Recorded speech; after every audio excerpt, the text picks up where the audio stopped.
sofreu bastante. Não é fácil estar do lado de fora, ainda mais num jogo de Copa Libertadores. Boa noite, obrigado por ter aceitado o nosso convite. Tá bom, boa noite a toda a audiência. Na verdade que sí, cada día más difícil, ¿no? Ficar de fora e ver estos jogos decisivos, estos mata-mata desde fora. Acho que a experiência nesse aspecto não joga a favor, você fica ainda mais nervoso. E bom, mas também feliz, contente por a atuação de São Paulo hoje. Acho que foi um resultado injusto. São Paulo mereció mais, pero esto es Libertadores, no tem time que se pueda subestimar y vamos a encarar ahora el juego de vuelta aquí en São Paulo con total respeto y concentración, porque no se puede bobear, né? Em cima disso, do respeito, há cerca de 10 dias eu conversava com o Lugano sobre esse confronto contra o César Valerro, e ele dizia que gosta, não de ter medo, mas de respeitar, de entrar em campo para um jogo eliminatório, seja qual for o campeonato, respeitando demais o adversário. Não é muito bom entrar relaxado. E acho que isso o São Paulo apresentou hoje. Esse respeito o time apresentou, né, Lugano? Sim, na minha experiência em futebol, eu acho que sempre o jogador é bom sentir, sí, até um pouquinho de medo, né, do resultado que pueda vir, porque isso faz que você esteja sempre mais ligado, mais alerta, muito mais concentrado. Às vezes, quando você vai como grande favorito, você não apresenta esse sentimento estranho ante um jogo que faz que você, talvez, cometa erros que en un jogo con la adrenalina más alta o con más medo, você no faz. Então, hoje São Paulo demonstrou que um time maduro, que quer coisas grandes para este ano, se encontrou com um resultado adverso, jogando visitante, e o time continuou partindo para cima, com agressividade, com ordem, com futebol. Acho que a atuação do goleiro deles, e por mala sorte, porque até a gente teve outro gol, o time não saiu com a vitória, mas saiu com uma boa imagem. Acho que toda a torcida deve ter gostado, né? O efeito psicológico é bom, amigão, até porque o Lugano acaba dando a deixa para a gente fazer a pergunta seguinte. O efeito psicológico mesmo de você ter duas bolas na trave, imagino que alguns jogadores até fiquem sabendo, mesmo com a bola rolando, que a bola do Kardec tinha entrado. Em situações como essa, o jogador às vezes fica sabendo durante o jogo, quer dizer, acaba afetando o psicológico. E o gol que o São Paulo sofreu, né? Um gol improvável. O jogador acertar um chute daquele não acontece toda hora, não acontece todo dia. Isso tudo também serve como um grande teste, se a gente pensar no decorrer da competição? Eu acho que foi um grande teste emocional, sim. Eu acho que foi. Segundo jogo oficial da temporada, treinador novo, vários jogadores novos, situação adversa, como você falou, um gol a favor no apitado, um golaço contra no esperado, e o time manteve a postura, a calma. Além disso, o time que faz um gol daquele também se enche de moral, né? Lógico, e ainda mais jogando em casa contra um time grande, onde eles têm pouca coisa a perder e tudo para ganhar. Esses times também são sempre muito perigosos. Então, na verdade, fiquei muito contente, muito feliz. Mas apenas foi um empate. Agora, como falei, né, semana que vem aqui em Pacaembu, o time tem que estar ainda mais concentrado, mais motivado e focado, porque todo jogo é difícil, cada 90 minutos é uma história diferente. Qual foi a melhor estreia da tua carreira, você se lembra? E deve ter sido... Para chegar daqui a pouco no Caleri. Deve ter sido com o Fenerbahçe, que fiz 2 goles. 2 gols da estreia? Poucas vezes na minha vida, acho que foi essa. Com Cerro também estreiei, fiz um gol, agora, o semestre passado. Mas, bom, lembro também estreia na seleção, eliminatória que a gente ganhou, mas casualidades, né? O Caleri hoje estreou numa das primeiras participações no jogo, num dos primeiros toques na bola, fez um gol importantíssimo de cobertura. O quanto que esse jogador pode ser importante também para a campanha de São Paulo na Libertadores? É um jogador que, apesar de ser muito novo, sobretudo nós, né, que vemos um pouco mais de jogos internacionais, Sabíamos que el año pasado en Boca fez una campaña muy boa, que fue un jugador revelación, que está acotado para jugar en times importantes de Europa y o destino quis que estos 6 meses ya conozco. Entonces estamos muy felices, a gente en lo que puede también apoyando a rápida adaptación dele en un elenco en São Paulo e acho que não tem melhor adaptação que jogar um jogo assim e fazer um gol tão importante. Né? A tua participação aí é uma curiosidade, acho que muitos fãs do esporte devem ter, Lugano. Como é que você, como uruguaio brasileiro, recebe esses jogadores estrangeiros que estão vindo para o São Paulo? O Mena já tinha uma experiência de Brasil, jogou no Santos, jogou no Cruzeiro, mas alguns jogadores não. Como é que você está tentando deixá-los mais em casa? No, obvio, né, que un poco mi experiencia en Brasil y también mi convivencia, porque fuera de Brasil también conviví siempre con jugadores brasileños, entonces conozco muy bien, conozco bien la cultura, el jeito de jugar, de treinar, de concentrar, de se alimentar. Conozco alguna cosa a São Paulo, que es una ciudad complicada para você vir y se instalar rápidamente, entonces yo procuro... Qual que é a maior dificuldade da cidade de São Paulo? No, San Pablo, obviamente, no me caso ahora que ya tengo filhos grandes, por ejemplo, intentar coincidir una escuela para ellos que fique relativamente perto también do treinamento y hacer esa logística un uso diario que no sea una tortura, ¿no? De ficar o ganar un tráfico, eso es lo más difícil. Mas o São Paulo institución tem tudo para receber você bem. Mas sempre bom alguien que conoce que possa recepcionar yo es extranjero, porque en definitiva los últimos años eso mudó, mas Brasil no está muy acostumbrado, ¿no? A recibir yo es extranjero por historia. Esto de São Paulo es una excepción histórica, ¿no? Eu acho que nunca se dio. Você está quase falando tanto castelhano quanto português no CT, né? Agora. Para mí también, porque no me entienden ni los brasileños ni los argentinos. O sea que...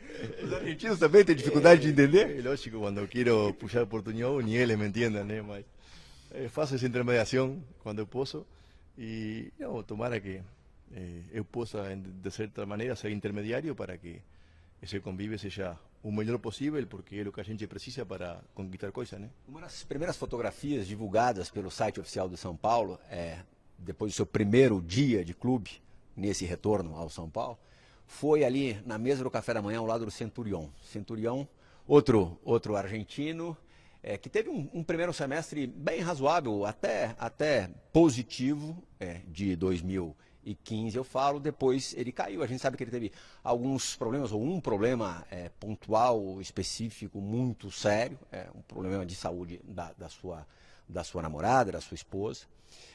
E isso, claro, pode ter afetado o rendimento dele, pode ser uma das causas dessa queda de rendimento. Que tipo de cuidado que vocês estão tendo com esse jogador, Diego? Oh, por lo que eu vi dele, a gente conversa y él también escuto, né, historias de mis compañeros. Él está este año ven más adaptado, ven más solto, né, para falar con los compañeros, está más alegre. Obviamente también la llegada de un técnico argentino debe ter ayudado un poco para soltar, y él continúa siendo un niño nuevo, né, tiene 22 años, tiene la edad de mía cuando yo llegué a Brasil, faz 13 años, né, entonces sempre bom apoiar, estar perto, ficar à disposição do pessoal quando eles precisarem, sem ser invasivo e ficar procurando ser muito insistente e invadindo a privacidade dos atletas, né? Respeitando um certo espaço, guardando uma certa distância regulamentar. Outro ponto positivo para o Lugano nessa volta ao São Paulo é porque ele estar sendo dirigido por um ex-zagueiro. E um ex-zagueiro que está na história do futebol mundial como 4º jogador de defesa, Amigão e Antero, na história do futebol, com mais gols marcados. O Lugano também tem um número bem representativo de gols, quase 70 gols na carreira, muitos deles no Fenerbahçe, com cruzamentos, com passes do nosso comentarista Alex. O Paton... Eu acho que mais que muito, el 100% dele. Passes, né? Mais que muito, el 100%, sim, sem dúvida. O Paton tem mais de 50 pontos na cabeça.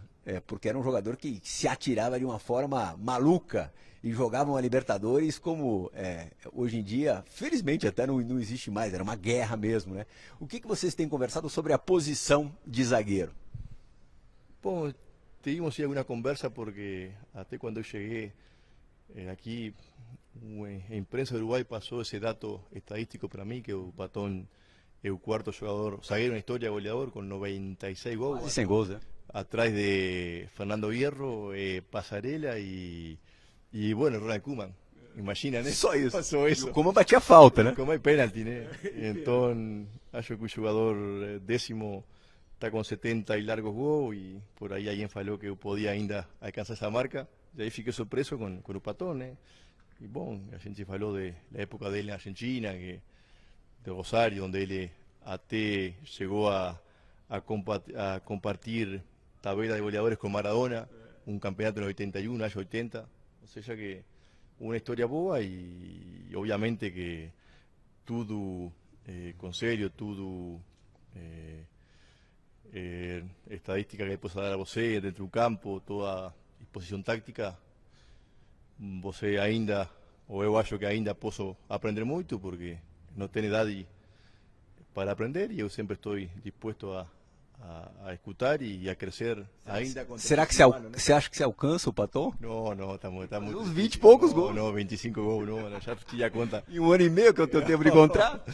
Não, tenho que fazer mais gol que não dá, está impossível. Por conta Tem que fazer como o Rogério, chega até 43.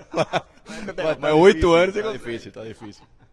Aliás, hoje foi o primeiro jogo depois de 7 anos do São Paulo em Libertadores, sem o Rogério ali na meta. É estranho, acho que é estranho para todo mundo. O Denis deu conta do recado aí nessa primeira participação em Copa Libertadores. O Denis já vem atuando pelo São Paulo nos amistosos e na estreia do Campeonato Paulista jogou contra o Red Bull.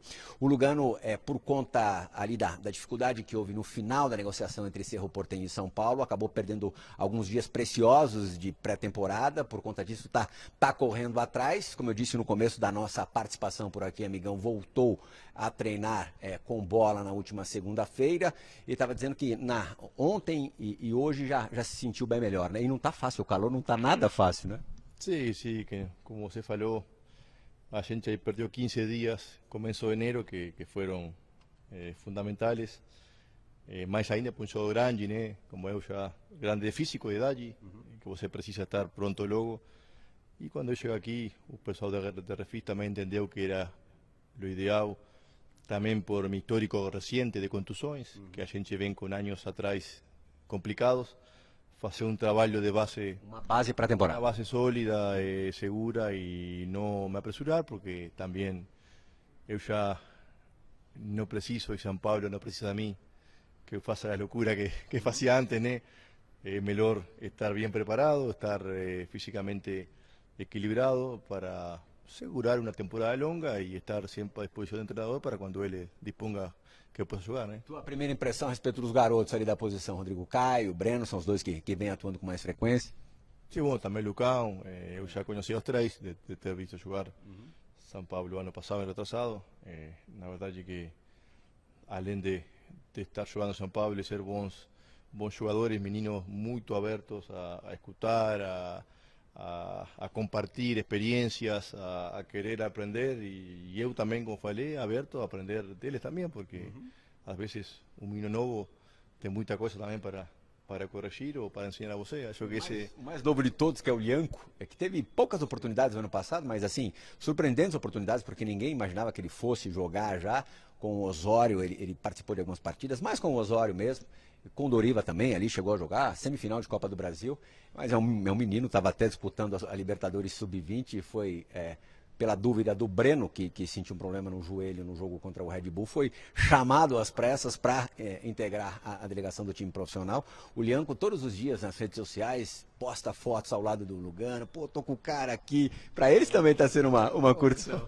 Não sabia não, mas não sabia, redes sociais não é a sua praia. Não, já não é minha praia.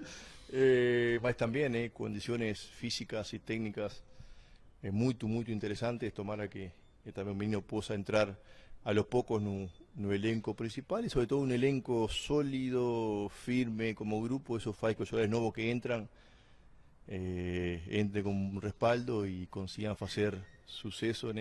Que esas veces lo difícil cuando siente un equipo que no está sólido, o menino corre riesgo de, às veces, de se queimar, como se fala, ¿no? Entonces, a gente con la experiencia que tem, con los jugadores más grandes del elenco, intentar hacer de San Pablo ese elenco para que la garotada con mucho talento que San Pablo siempre va a tener, possa entrar tranquila, respaldada, sabendo que la responsabilidad siempre es nossa y que eles têm que jogar e crescer, né? Dos itens básicos da maturidade, que um jogador na sua idade já tem, é o de não ter pressa para fazer as coisas. O teu objetivo era a primeira fase da Libertadores, claro, contando com o São Paulo passando pelo César Balerro. É isso mesmo? Quer dizer, vamos pensar em se preparar para a primeira fase da Libertadores? Como se deu minha preparação, acho que o normal seria que esteja fisicamente e futbolísticamente pronto para essa etapa, não seja daqui a 10 dias, se Deus quiser e a gente passa de César Vallejo, né? Mas eu já estou treinando, já estou fazendo um trabalho físico forte, e se o técnico me precisar amanhã, eu jogo amanhã. E isso que você falou antes não corre, né? Mas não, o ideal seria, obviamente... Você está até inscrito, né? O Lugano, porque existe uma inscrição para essa fase anterior da Libertadores e o Lugano já faz parte. Quer dizer, realmente, se o Balsa se der um estalo... Né? Nunca se sabe, né? O time pode precisar por 1000 razões. Eu, por sorte, já estou treinando, mas estou sentindo bem. Obviamente que futbolísticamente longe ainda, fisicamente chegando a um ponto, ao ponto que hoje eu posso estar, né? Então, tranquilo, fazendo os passos seguros, mas nunca de costas à realidade, né? Se a pessoa me precisa, obviamente que estou à disposição. E só para a gente não perder o noticiário do dia, hoje o D'Alessandro, o ídolo do Internacional, ídolo mesmo, né? Super vencedor, deixou o clube emprestado por um ano para o River Plate, mas dificilmente vai voltar ao Internacional.